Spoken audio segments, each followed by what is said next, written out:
Hello, everyone, and welcome to Heart to Art. I'm Peta-Gaye Nash, and today we have an absolute powerhouse of a guest, someone who has worn more hats in their lifetime than most people do. I'm talking about a creative visionary, a fearless community advocate, and a champion for the arts. Join me today as I welcome Mike Douglas, the Executive Director of the Mississauga Arts Council, to the stage for his incredible journey. I promise you won't want to miss this. Welcome, Mike.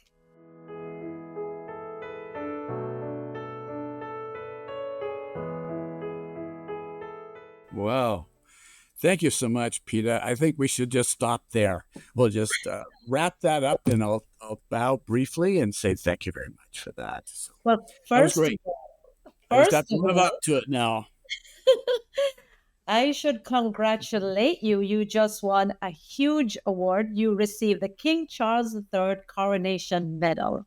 Yes. Amazing. Congratulations. Well, thank you. It's thanks to the wonderful people I get to work with. Can you tell me about this award? Well, it was part of a ceremony that was conducted at the Mississauga Golf and Country Club, and it brought together a number of really active community leaders from the arts in particular, but from social services as well. And I was very, very pleased to be in the room with them. And I think it's a measure of the increasing awareness of the value and importance of creative experiences for everybody. And that's been a big thing for us.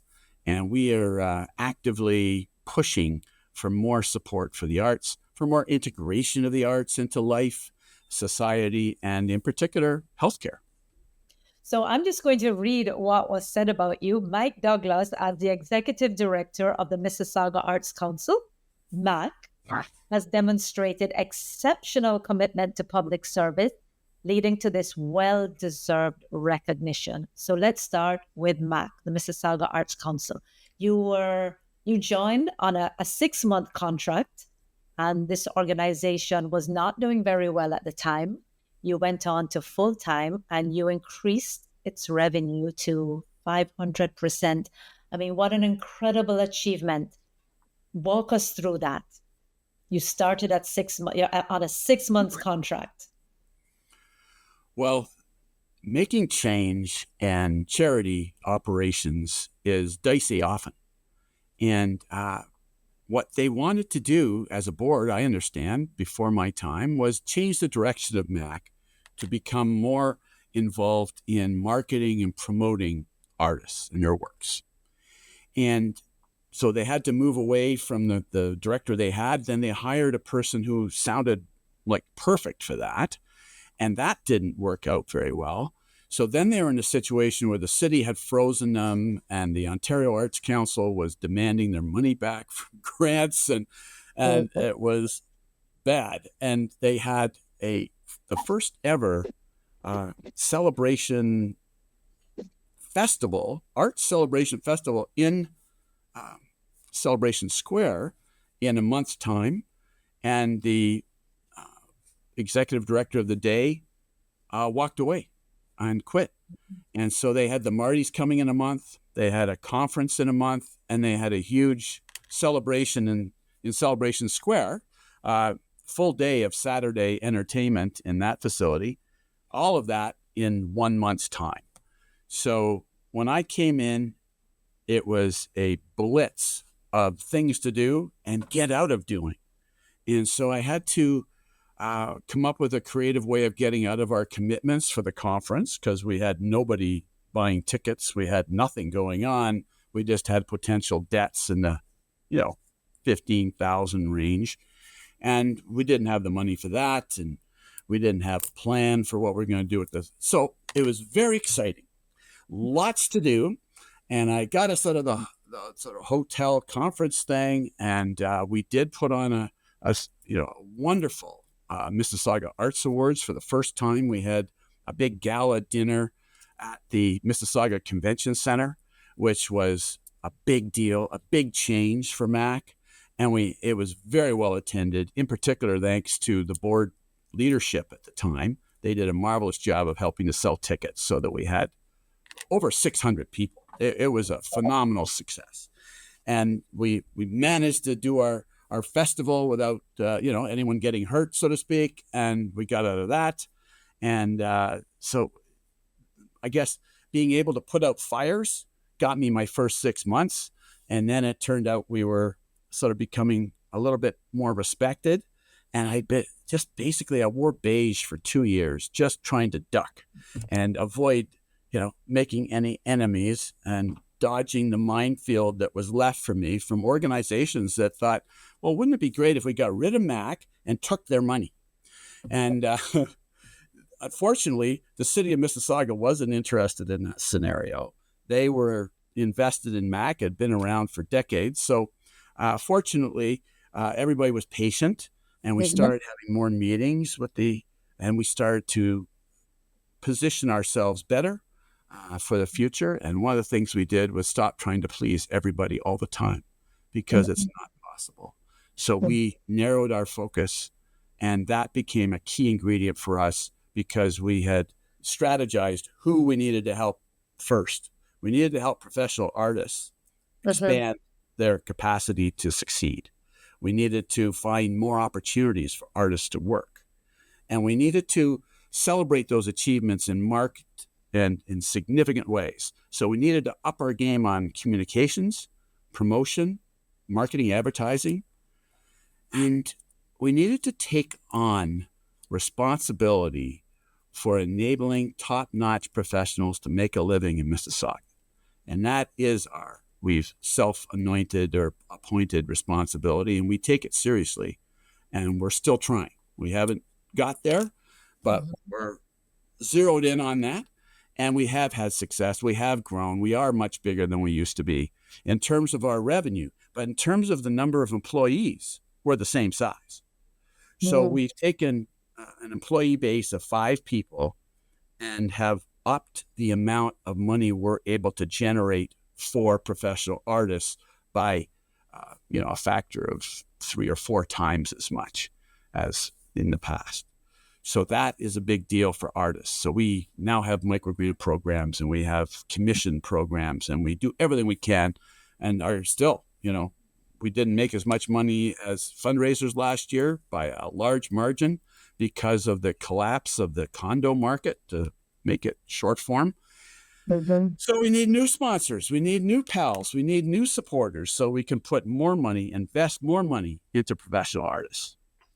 I love the way you talk about narrowing the focus and really focusing on the artists who need your help. And I'm certainly one of them. What was even the inspiration behind Heart to Art? I mean, I'm one of the people who have benefited from the Mississauga Arts Council. You came to my book launch for Told You Stories, and you mentioned it. What was going through your mind at that time? Well, Peta-Gaye, we love ambitious artists. So if you have the talent and the charisma and the smarts to put together a book launch with 100 people wall to wall in a large room in a community center, and conduct it with the kind of charisma and warmth and interest and enthusiasm and energy that you did, then I'm sitting there as a former television director going, we got a little star here. Oh, wow. Thank you. So we have sports stars, and we do, and we try, and we are interested. So you hit all the key buttons for us, because there are people who are happy to just go along with whatever happens. Good luck to them. That's not our interest. We're interested in people who want to make things happen and have ambition. And you do and did, and we're delighted to be doing something of value for you. Thank you so much. I mean, this podcast is a dream for me. I enjoy it so much. Can you tell me about another artist who benefited from even a micro grant? Or let's first of all go with, what is a micro grant? Because artists all over Mississauga can apply for these grants. Yep. So it's a pretty easy application form. We want to know what you're planning to do and why it makes a difference and why you care about it. And in some of our grants, we expect you to have the matchmaker strand of grants. We expect you to show somebody else is interested, even yourself. So if an artist has invested in their special project, we count that. We take that seriously. That matters to us. And so we'll look at matching it with up to $3,000 for the microgrant matchmaker strand. We also have had, depending on the funding that we're able to generate, we have had specific art genre focused grants. So that theater in the park, dance on film, a variety of music video productions, music song recording. We have the Song of the Year contest each year, and with Metalworks partnership, that's going to be produced, and it's going to be a great song every year that comes out. And last year's song became the anthem for Mississauga's 50th anniversary celebrations. Amazing. Yeah. So we got into it initially because I realized we couldn't help professional artists if we didn't have any money to help them with. So we needed to find some money. And we did that initially by volunteering with Rama Gaming House. And that got us started. And then as we were able to earn some fees or attract some donations or get some overages on grants that we could then turn into funds for artists, we started to build this broader microgrant program to include commissions on things. So last year, to pick out one microgrant winner, I think last year we gave out 50 microgrants. So we're on, we expect to do about that this year. So it's hard to sort of pick one, but man, when we have the funds to put into projects, the city comes more alive. And last year we had some funds because of the prior year's fundraiser. So we put in 38 Sauga neighborhood arts projects, 38 of them. And that became a wonderful means of bringing the arts to neighborhoods. So that's like a little probe. Oh, let's see if we can get any support for that. And so, we're going to go back to the city again this year and look for ways and means to up their contribution to the arts, to get it higher towards where other leading cities are. And we're very grateful for the step they took last year to increase funding for, in particular, arts groups and festivals, where they got a significant boost, many of them, in their operating funds. And so that was a result of a MAC initiative to raise the funding, and we were successful with that. So our job is sort of feels like it's never done, Peta. We're constantly looking for ways to, because artists learn by doing. They do. Realized that, and I looked at, this is early days now, I looked at what the city was doing, and they had so many lessons of different kinds creatively in their community centers. Well, why would we get into a photography class when there's 12 of them in the city already? So that prompted this narrowing to where we were most needed, and it was in enabling pro artists to survive and thrive better in Mississauga. And such a great opportunity for artists to showcase their talent. So my question is, what drives you, and why is art so important to you? I think the revelation I've had is through the research into the impact of creative experiences on people's mental, physical, and emotional well-being. Yes. And it's something that creative people can tell you why they're addicted to it, and they may not be living very well financially, but they're happy and they're doing stuff that matters to them and they're engaged. And maybe what they didn't know is that when they're engaged, when you as an audience member, we were at a play last night and we all felt great we felt revived coming out of the play. And that's because when you surrender to a creative experience, your body secretes some fabulous chemicals into your brain. Serotonin, dopamine, and oxytocin. And these are hugely impactful chemicals that raise your sense of self-confidence, your enjoyment of others, your really your function. You sleep better, eat better, live better when you have these ingredients. And there was a huge study done in England in 2017 by the British government, all-party parliamentary committee investigating the impact and benefits of the arts. And they found across every measurement you can imagine, eating, sleeping, relating to your relatives, attendance at work. In Denmark, they have an arts program because, I think it's Denmark, because they found that people are more likely to go back to work if they're happy. And if they're happy, basically going to plays, concerts, painting pictures, writing stories, these are all healthful. And I went to a session at Sheridan College where the Center for Elder Research exists. And they had just completed a study on the impact of dance on people with early onset dementia and what were the impacts of going to dance class. Well, 6 weeks of dance class, and there's a marked improvement in your mental acuity, a marked improvement in your emotional sense of well-being, and a marked improvement in your physical dexterity after 6 weeks. Wow. So wake up, Canada. Wake up, Ontario. The most exciting option in healthcare is creative experiences. And you have a chance, therefore, to employ professional artists in the delivering of these services, whether a musician on stage or an artist in a workshop or a studio. All of it is hugely beneficial, and it's hugely beneficial to those who need it the most.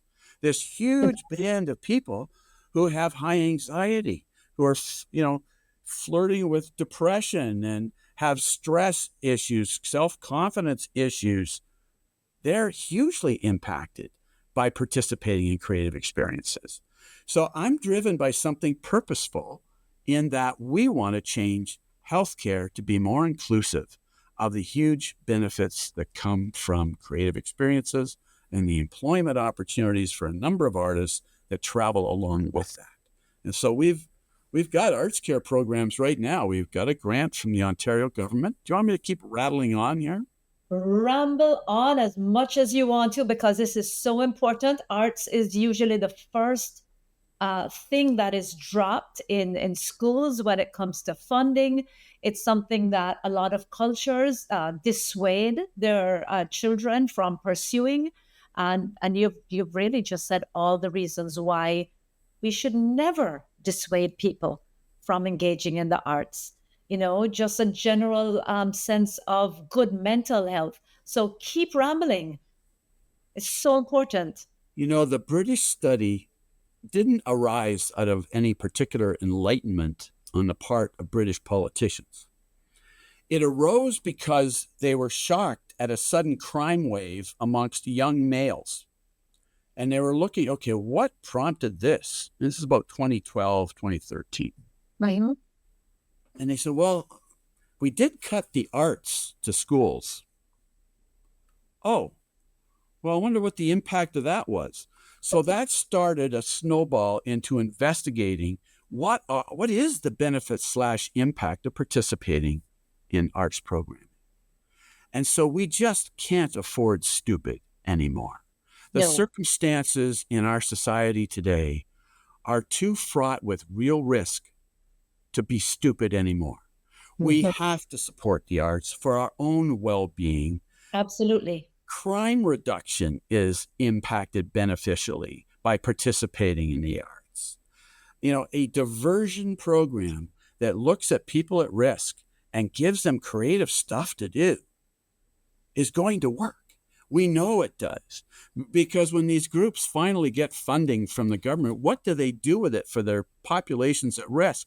Well, a lot of them provide music programs, arts programs, music video. What do they do with the money when they get it? Create a creative program, because their community of need loves them. So We want to see more love. We want to see more opportunity. Well, you are creating definitely a more vibrant Mississauga with all your initiatives. Where do you see the Mississauga Arts Council going in the future? Duh. Well, I would like us to be in a catalytic position with twice the office space we have now.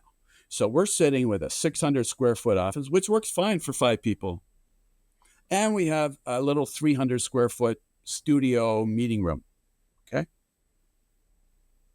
And we're in City Hall. So we can have little bump into you meetings with councilors and the mayor and senior officials, which is great. But it doesn't have the right vibe. It needs to have a more casual part of the community, make it ours, be a place where the exhibitions can happen like that, where we can have various kinds of speakers come in and take advantage of an interest that an arts group has in something in particular. So what we do now is we rent a room or we get a room or something, we put it in.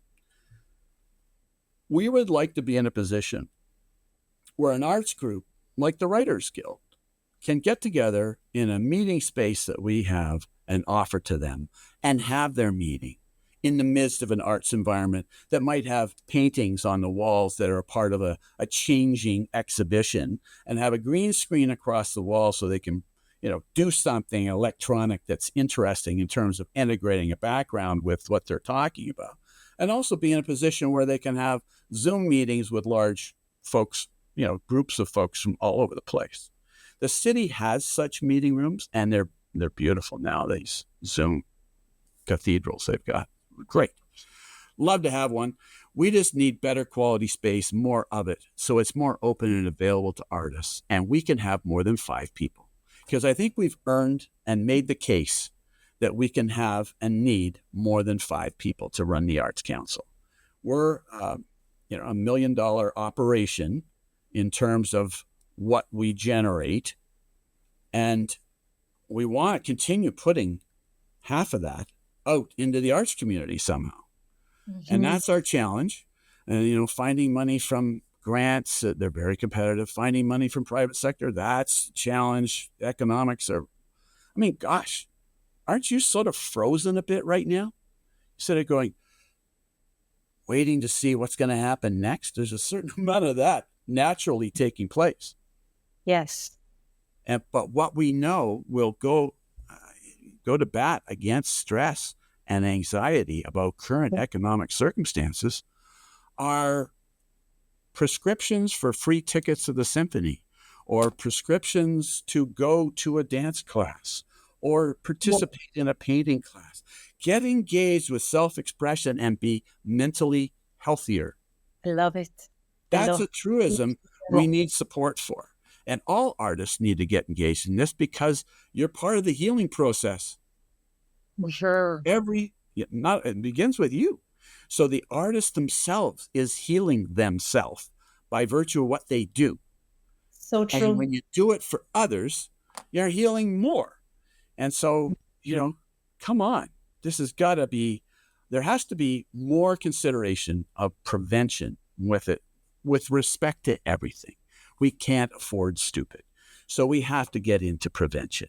Mm-hmm. Healthcare prevention is a huge cost savings device if we go there. And the principal tool for it is creative experience. You are a visionary, and I totally can see that vision, and I can just see how big this could become. It's so needed right now.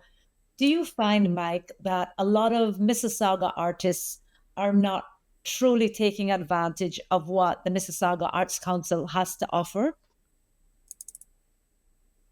Absolutely.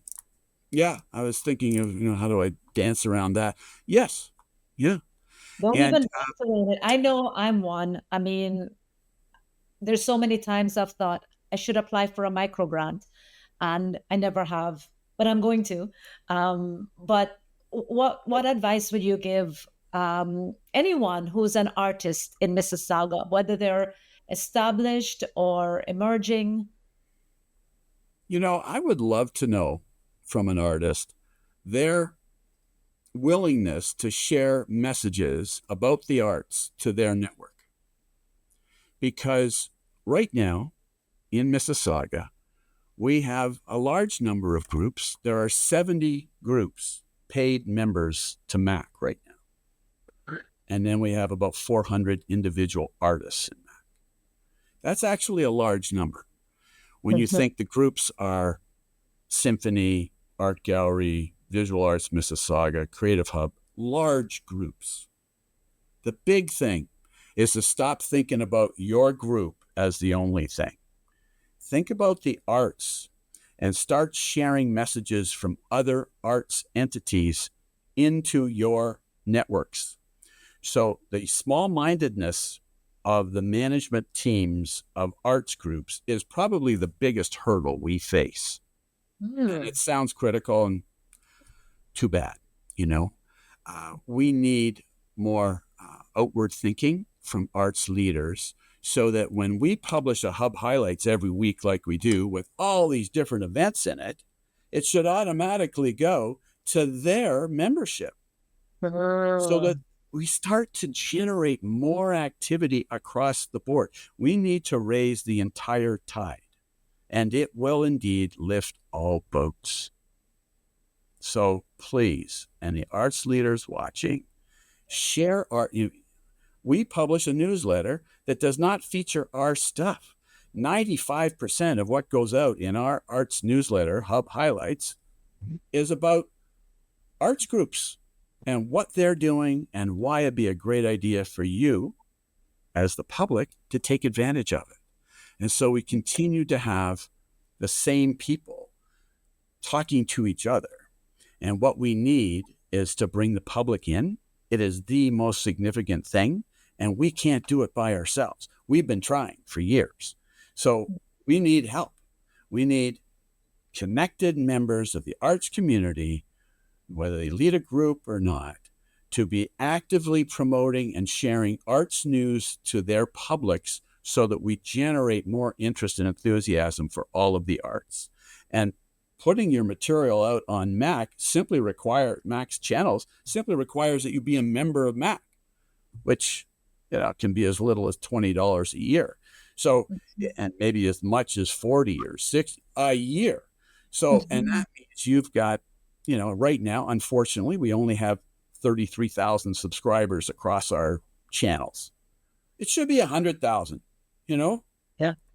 So really, I'm tired of the apathetic people in our community, and I'm a huge supporter of people who aren't. People with ambition, interest, talent, passion. We're here for you. And if you're interested in changing your state, we would love to talk to you because there might be a way we can help. Absolutely. And really, all it takes for anyone who is embarking on a creative journey is to go to your website, become a member, pay that $20 or $40 and just have so many avenues to explore from the Mississauga Arts Council, and also to stop thinking of arts as something that's just a hobby, because it's a thing for many of us. Many of us have a 9 to 5, but it's a thing that drives us and keeps us going and keeps us passionate about life. What got you into writing? Oh, being born. Just being born. I mean, that is the easiest answer. I was a very shy and introverted child, and I kept diaries for years, journals. I still do, and writing is how I express myself best. And I just had a need to do it. But I did not, coming from Jamaica, being firstborn, I don't know if that has anything to do with it, but I really did not have any mentors when I was younger to say, oh, I can follow this journey or I can ask this person for help. And there was all that self-doubt, and it just takes one person to believe in you. Mm-hmm. For anybody, for any young person out there, it just takes one person to say, hey, why don't you try this? Or I really like what you've written. So that was my journey, many, many, many years of saying, I really want to do this, but I don't know how. And I'm too afraid to even get the information to try, which is why something like the Mississauga Arts Council is so amazing, because anyone who is in a position like myself, you may not know where to start, but you become a member, you're connected with all these different possible mentors, people that you can reach out to, Yeah. and it can really change your life. I wish I knew all this in my 20s, not my 50s. Well, I was at a session a week ago where we had what we call the Indie Filmmaker Amplifier, which was a conference led by Kathleen McDonald, who brought in superb experts from across the filmmaking community, talking about funding, budgeting, planning, distribution, tax credits, the whole wildly complex array of inputs that enable you to make a film that you can sell around the world. And we had case studies of that from Mississauga producers, Shazia Javed and her new series, Potluck Ladies, which is a beautifully shot series, totally a Mississauga story of women from the typically South Asian diaspora who are here, their husbands in Dubai working away, and they're here with the kids or pursuing their careers, really rootless in terms of connections. And they try to make connections amongst other newcomers in their condo tower. Absolutely genuine, touching, well-delivered story by a Mississauga creator about a Mississauga story that is available on Prime and Hollywood Suite across Canada and I suppose elsewhere in the world. Fabulous success story. And good for her. And that's Drive. We've been marginally helpful to her. But we sure, wherever there's an opportunity, we want to, that's for sure. The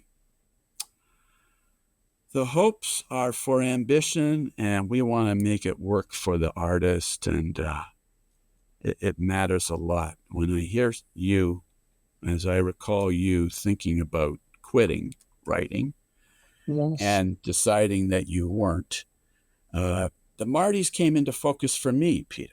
You helped me see the Martys in another light, because it is such an encouraging love-in for artists to get together with other artists, share what's going on, support each other in a focal event that is supported by the mayor and cabinet ministers and business leaders and your fellow artists. So we're doing that June 19th, the 30th anniversary of the Mississauga Arts Awards, the Martys. I'll be there. You, as a former winner of established literary arts, going to be an honored guest, and then we look forward to seeing you. Thank you. We look forward to it being another hugely encouraging love-in for creatives in Mississauga. And absolutely. Did it matter to you, Peta?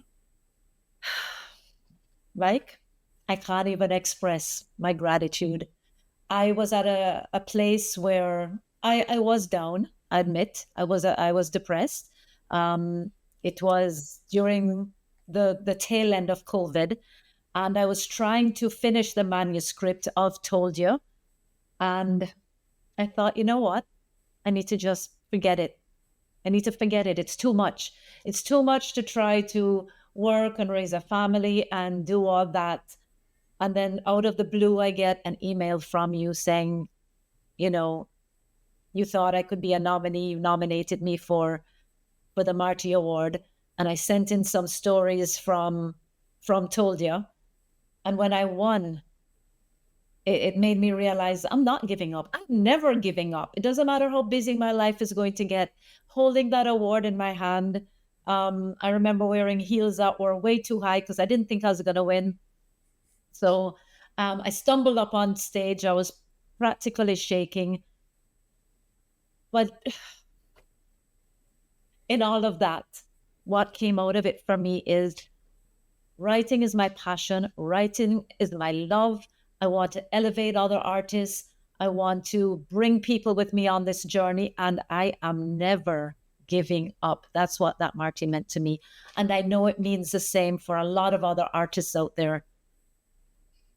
Oh, okay. Well, and here you are sharing. You're doing research on a series of video podcasts into other artists and arts leaders you find interesting, and sharing what you're getting from them as a part of your practice now, your expanded practice. And Feels good. we saw you in action and took advantage of that, and we do that wherever we can. I just wish we had more money to give away. And I know in the future you will. We need a second interview. I haven't even gone into all the things that you have done in your past. You were a TV producer, you produced some award winning shows like Degrassi Junior High. But I think I want to keep it to what artists can achieve. And I would really love to see more Canadian filmmakers writing about things in Canada. How do you feel about that? I know you're doing a lot to help filmmakers. I'd love to see more.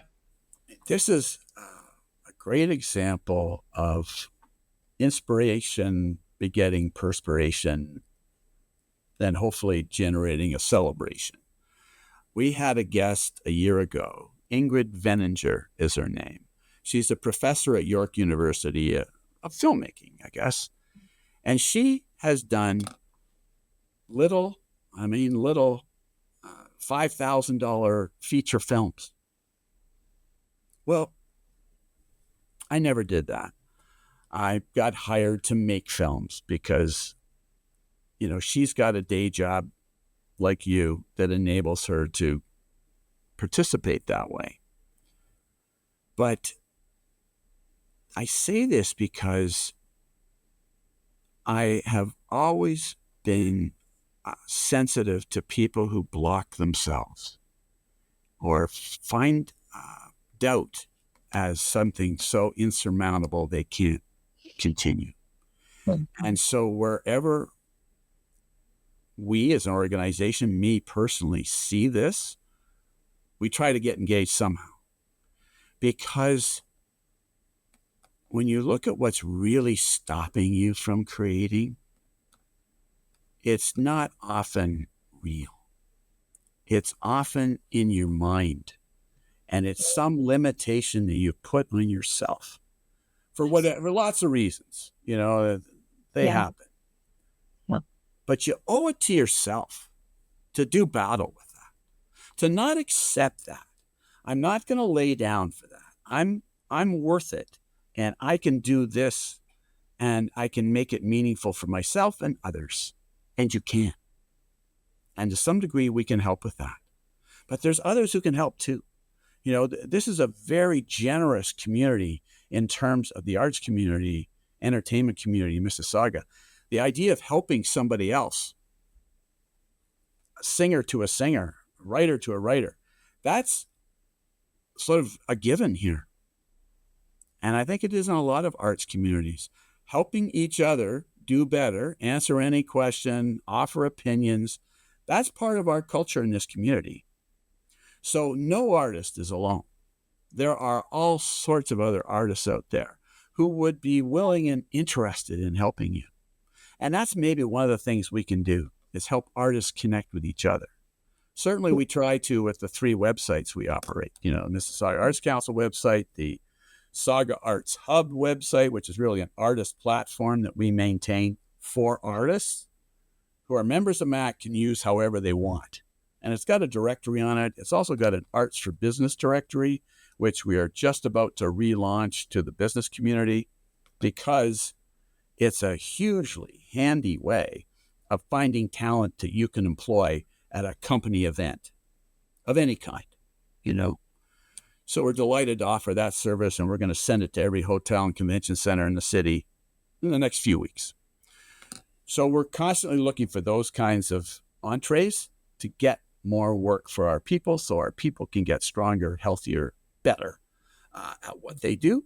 and for our larger community, the whole city and the community, to have something they can take some pride in. That Mississauga is a leader in arts care, in arts for mental health. Absolutely. I hope this goes far and wide to artists all over Mississauga and businesses, the Peel region in general. But it was an absolute pleasure having you here today. Any community needs a great leader, and you are that. You are that for all of us artists. So, all right. Well, let's do an interview again tomorrow then. Thank you so much. Very kind. thank you for being here. It was wonderful.